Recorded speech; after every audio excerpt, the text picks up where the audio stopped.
নমস্কার, নিউজ 18 বাংলায় আমি অয়ন চলে এসেছি আবার। আগামী 1.5 ঘন্টা আপনাদের সঙ্গে থাকবো এবং গুরুত্বপূর্ণ সমস্ত খবর, কারণ গুরুত্বপূর্ণ হচ্ছে আরজি করের নৃশংসতায় অপরাধীর ফাঁসি চান মমতা বন্দ্যোপাধ্যায়। আজকে সোদপুরে ওই নিহত তরুণী চিকিৎসকের বাড়িতে গেলেন মমতা বন্দ্যোপাধ্যায়, পরিবারের পাশে দাঁড়ালেন, তাদের সঙ্গে কথা বললেন এবং তারপর বাইরে এসে ফাঁসি চান মমতা বন্দ্যোপাধ্যায় অপরাধীর, এরকমটাই দাবি করলেন এবং ফাস্ট ট্র্যাক কোর্টে যাতে চলে এই দ্রুত এই মামলার শুনানি সমাধান হয় সে কথাও বললেন। কি বললেন? বাইরে বেরিয়ে মমতা বন্দ্যোপাধ্যায় প্রথম দিনও তিনি ফাঁসির কথা বলেছিলেন, আজকেও মমতা বন্দ্যোপাধ্যায় অপরাধীর ফাঁসি চান বললেন। আমার কাছে যখনই কলকাতার পুলিশ কমিশনার খবরটা দেয়, আমি সঙ্গে সঙ্গে তাকে বলি যে এটা খুব নক্কারজনক ঘটনা এবং খুবই বেদনাদায়ক ঘটনা।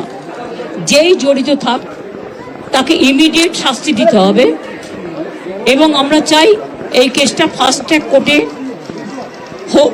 ফাস্ট ট্র্যাক কোর্টে হলে জুডিশিয়াল প্রসেসটা তাড়াতাড়ি হবে এবং তাতে আমরা ফাঁসির দাবি জানাবো। কথা বলবো প্রতিনিধি সোমরাজের সঙ্গে। সোমরাজ পরিবারের পাশে দাঁড়ালেন, পরিবারের সঙ্গে বেশ কিছুক্ষণ কথা বললেন, কি কথা হলো জানা যাচ্ছে?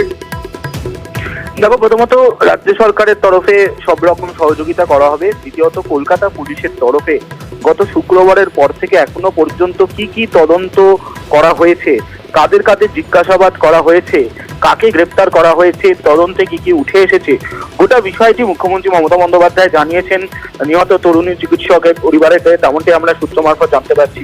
পাশাপাশি কলকাতা পুলিশের তরফে একটি তদন্তের অগ্রগতি রিপোর্টও পরিবারের সদস্যদের হাতে তুলে দেওয়া হয়েছে বলেও সূত্র মারফত জানতে পারছি।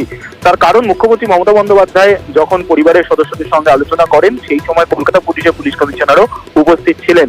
তার উপস্থিতিতেই মুখ্যমন্ত্রী মমতা বন্দ্যোপাধ্যায় জানান যে কলকাতা পুলিশের তরফে তদন্তের অগ্রগতি, তার সঙ্গে আগামী দিনে যে তিনি সিবিআই তদন্তে তার কোনো আপত্তি নেই বা রাজ্য সরকারের আপত্তি নেই, সেই বার্তাও পরিবারের সদস্যদের কাছে দিয়েছেন মুখ্যমন্ত্রী মমতা বন্দ্যোপাধ্যায়, তেমনটাই সূত্র মারফত জানতে পারছি। এবং পাশাপাশি কলকাতা পুলিশের তরফে গোটা বিষয়টি নিয়ে যে দ্রুত শুনানি করা হবে এবং তার জন্য রাজ্য সরকারের তরফেও বিশেষ বার্তা থাকবে, সেই বিষয়টিও মুখ্যমন্ত্রী মমতা বন্দ্যোপাধ্যায় জানিয়েছেন পরিবারের সদস্যদের। প্রায় 40 মিনিট পরিবারের সদস্যদের সঙ্গে কথা বলেন এদিন মুখ্যমন্ত্রী মমতা বন্দ্যোপাধ্যায়। রবিবার পর্যন্ত ডেডলাইন পুলিশকে মমতা বন্দ্যোপাধ্যায়। রবিবারের মধ্যে কিনারা না হলে পরে সিবিআই তদন্ত। ইতিমধ্যেই শুভেন্দু অধিকারী সহ অন্যান্য বিজেপি নেতা তারা করেছেন জনস্বার্থ মামলা সিবিআই এর দাবিতে, আর রাজ্য সরকারও অর্থাৎ মমতা বন্দ্যোপাধ্যায়ও চাইছেন যে রবিবারের মধ্যে কিনারা না হলে পরে সিবিআই কি বললেন দেখুন। আমি চাই পুলিশ যত তাড়াতাড়ি সম্ভব দোষীদের গ্রেপ্তার করবে, আর রবিবার পর্যন্ত যদি তারা কুল কিনারা করতে না পারেন, কারণ ভেতরেও তো অনেকে আছে, তাহলে এই কেসটা আমরা আমাদের হাতে রাখবো না, আমরা সিবিআই কে দিয়ে দেবো। কিন্তু ওদের সাকসেস রেট খুব কম। তাপসী মালিককে যখন খুন করে হত্যা করা হয় ধর্ষণ করে, আজ পর্যন্ত বিচার হয়নি। নন্দীগ্রামে যখন 14 জন গুলিতে মারা যায় বা 10 জন হারিয়ে যায়, এই কেসগুলো সিবিআই এর হাতে ছিল, রিজার্ভের কেসও ছিল, একটা কেসেরও বিচার হয়নি। কিন্তু তবু মানুষের স্যাটিসফ্যাকশনের জন্য যদি কেউ ভাবতে পারে যে পুলিশ ঠিক মতো করতে পারছে না। আর আজকে সন্দীপ ঘোষ পদত্যাগ করলেন। সন্দীপ ঘোষ প্রিন্সিপাল, তিনি পদত্যাগ করলেন। আরজি করের প্রিন্সিপাল সন্দীপ ঘোষের পদত্যাগের দাবি ছিল আন্দোলনরত কর্মবিরতিরত চিকিৎসক পড়ুয়াদের, এবং এই সন্দীপ ঘোষের ইতিহাসও আছে। কথা বলবো প্রতিনিধি অভিজিতের সঙ্গে। অভিজিৎ, তিনি বললেন যে এত সোশ্যাল মিডিয়ায় এত তার নামে সমালোচনা তার জন্য, এবং তার মেয়েও আছে, সেই কারণে তিনি আসলে সন্দীপ ঘোষের ইতিহাসটা একটু জানতে চাইব। হ্যাঁ, সাথে যে এই সন্দীপ ঘোষ যেটা বললেন, অর্থাৎ এই অধ্যক্ষ, এর আগে অতীতে এই অধ্যক্ষ সন্দীপ ঘোষকে দুবার এখান থেকে সরানো হয় এবং শেষবার যখন সরানো হয়েছিল, সেই শেষবার সরানোর পর তারপরেও যিনি তার পরিবর্তে প্রিন্সিপাল পদে অভিষিক্ত হয়েছিলেন, তাকে যখন তিনি যখন যোগ দিতে আসেন, এই সন্দীপ ঘোষের এতটাই ক্ষমতা যে সেই প্রিন্সিপালকে যোগ দিতে দেওয়া হয়নি এবং তারপর কয়েকদিনের মধ্যেই এই সন্দীপ ঘোষ আবার পুনর্বহাল হন।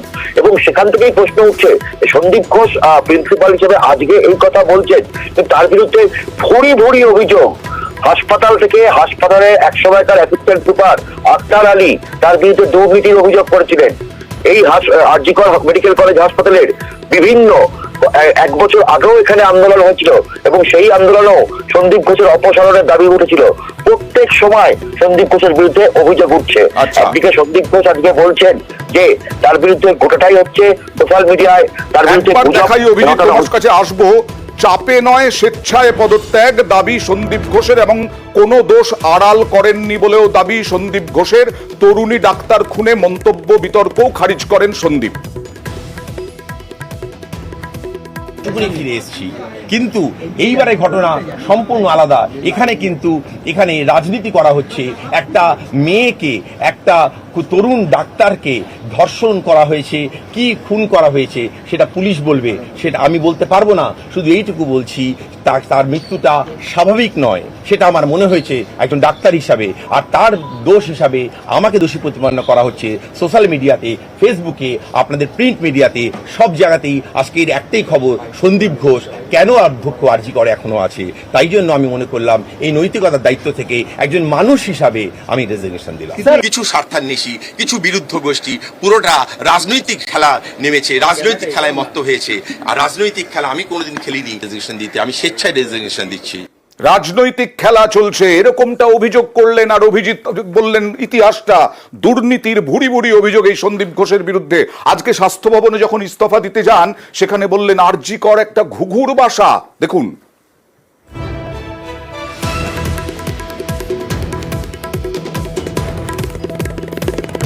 ভাইরাল হয়েছে যে আপনি নাকি বলেছেন যে ওই মহিলা একা কেন সেমিনার রুমে ছিল। আবারও আমি বলছি, আমি এরকম কোনো কথা বলিনি। আমার মুখে কথা বসিয়ে হয়েছে, আবারও আমার মুখে কথা বসিয়ে আমার ঘাড়ে কাঁঠাল ভাঙা হয়েছে। ঘুঘুর বাসা, আরজি করে ঘুঘুর বাসা। তিনিই বলছেন স্বাস্থ্য ভবনে ইস্তফার পর তিনি বললেন হাসপাতালে ঘুঘুর বাসা আরজি করে। দেখুন, আমি স্বাস্থ্য ভবনে ডিএমই স্যারের সঙ্গে দেখা করে আমার রেজিগনেশন লেটার জমা দিয়ে গেলাম। সরকারি চাকরি, প্রিন্সিপাল, প্রফেসর সব জায়গা থেকে রেজিগনেশন দিলাম। সোজা কথাটা আমি সোজাভাবে বলি, আর আপনারা দেখবেন স্পষ্ট বক্তাদেরই সবসময় শত্রুটা বেশি হয়। আরজি করে যখন আমি চার্জ দিলাম, আরজি কর ছিল ঘুঘুর বাসা। এখানে প্রত্যেকটা জায়গায় তোলাবাজি, কোনো নেতাদের মদত ছিল, কোনো স্টাফেদের মদত ছিল।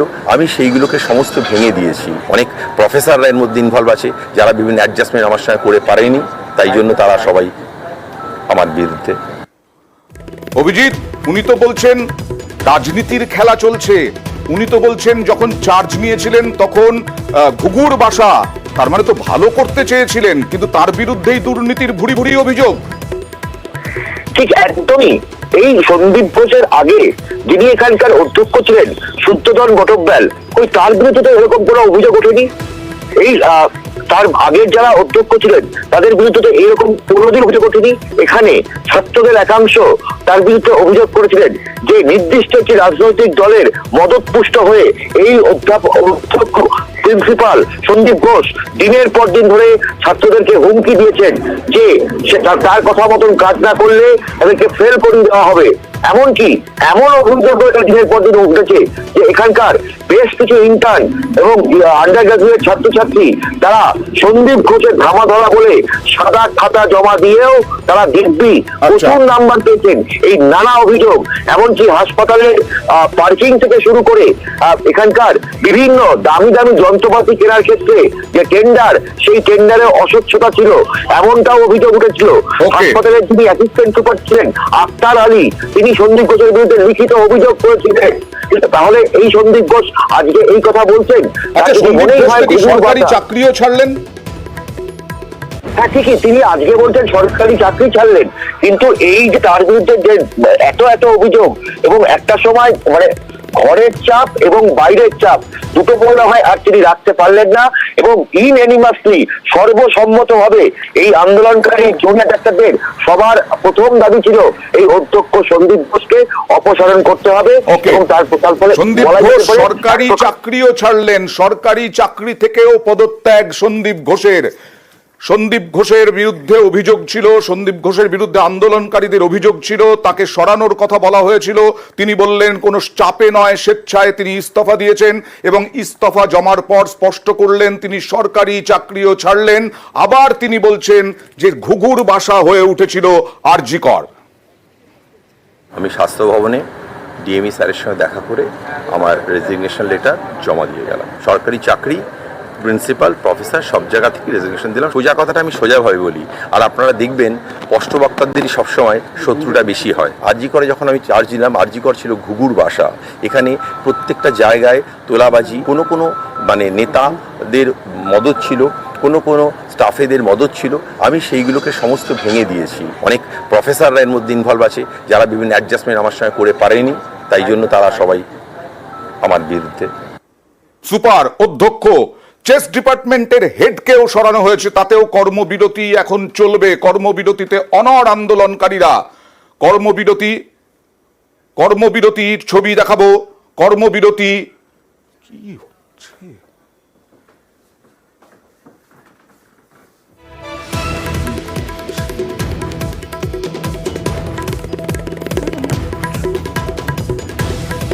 এইটা তো ছিল।